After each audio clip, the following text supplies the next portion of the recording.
I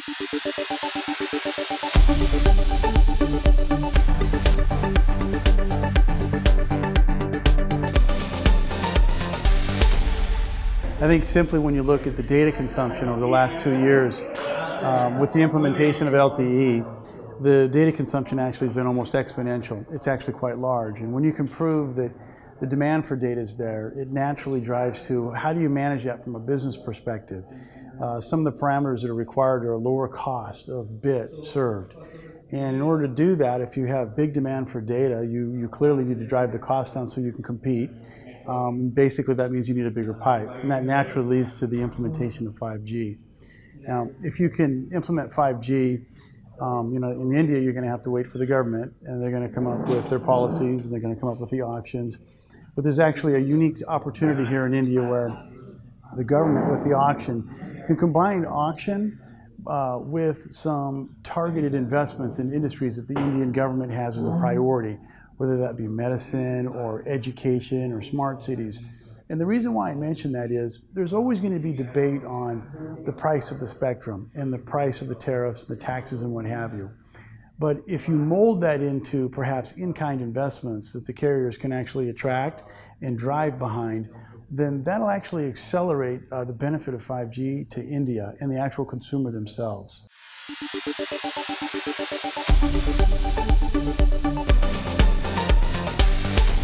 I think India is going to be what I would consider a fast follower on 5G. The nationwide implementation of LTE is great. Now they can watch and see what happens as 5G rolls out in 2019, and they can be a fast follower, really fast. And I think the reason is it'll be quick is the other countries, they're going to experience some of the things I just talked about, which is getting the government agencies to work closer to the private agencies or the private companies. And I think India is going to benefit from that, especially from the deep interaction they already have with the government.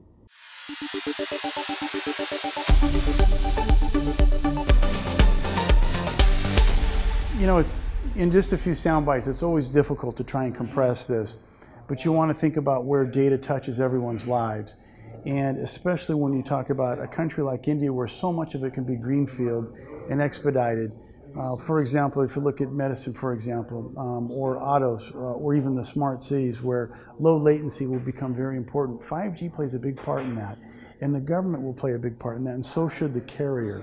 Those are some of the simple ones that come to mind. For example, you may even have just a lamp post that ends up being a 5G small cell that helps that community reach the internet at almost no cost that the government supports.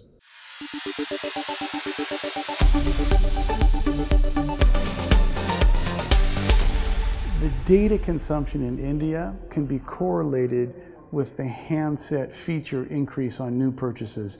So you're literally getting new users and established users on voice more access to data. The more access to data they have, the more experimentative they get, and the more data they consume, more applications they consume, more information, etc.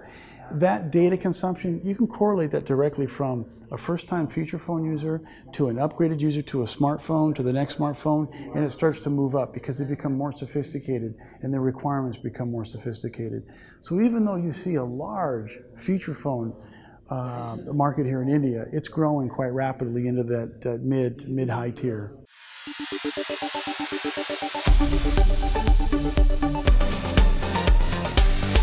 There'll always be price pressure on the smartphones. I think that it's not so much maybe the cost coming down, but maybe different ways to subsidize the phones based on the carrier's business model.